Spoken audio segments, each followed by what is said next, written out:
Hello, കൻസാ കടന്ന് കേട്ടോ. നമ്മളെ വീട്ടുമുറ്റത്തൊക്കെ കുഴിച്ചിടാൻ പറ്റിയ നല്ല മാവാണ് കേട്ടോ നമ്മളെ കാലാപ്പാടി.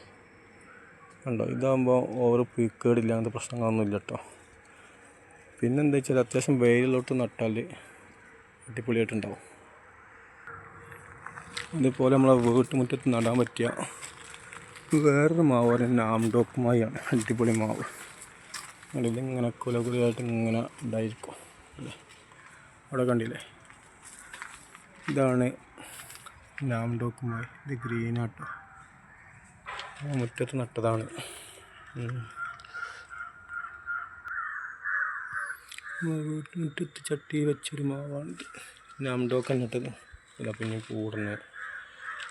അതുപോലെ തന്നെ വലിയ കുഴപ്പമില്ലാത്തൊരു മാവ് കിട്ടും. ബാരി 11 ബംഗ്ലാദേശിൻ്റെ മാവാണ്.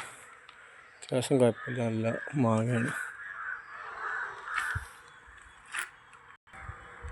അപ്പോൾ വീട്ടുമുറ്റത്തൊക്കെ വെക്കുമ്പോഴേ ഒരു 5 മാവൊക്കെ വെക്കണം. അതിലൊന്നും ഉൾപ്പെടുത്താൻ പറ്റിയൊരു മാവട്ടത് ആർട്ടിറ്റ് പറഞ്ഞു. കഴിഞ്ഞ പ്രാവശ്യം പൂവിട്ടിന്, ഇപ്രാവശ്യം ഒന്നും പൂവൊന്നും കാണില്ല. വളം കമ്മിയായിട്ടാണോ അറിയില്ല. നമ്മൾ മുറ്റത്ത് നട്ടൊരു ആർട്ടിറ്റാണ്. പിന്നെ ഇത് ചക്കരക്കുട്ടിയാണ് കേട്ടോ. അത്യാവശ്യം കുഴപ്പമില്ലാത്തൊരു മാങ്ങയാണ് ചക്കരക്കുട്ടി. പിന്നെ അതേമാതിരി ഇട്ട് കാട്ടിമണ്ണ് പറഞ്ഞ മാവിട്ട്. കാട്ടിമണ്ണോ എന്താ പറയുക, തന്നെ ഓൾ സീസണ്, തായ്ലൻഡിൻ്റെ നല്ല മാങ്ങ, കുഴപ്പമില്ലാത്ത.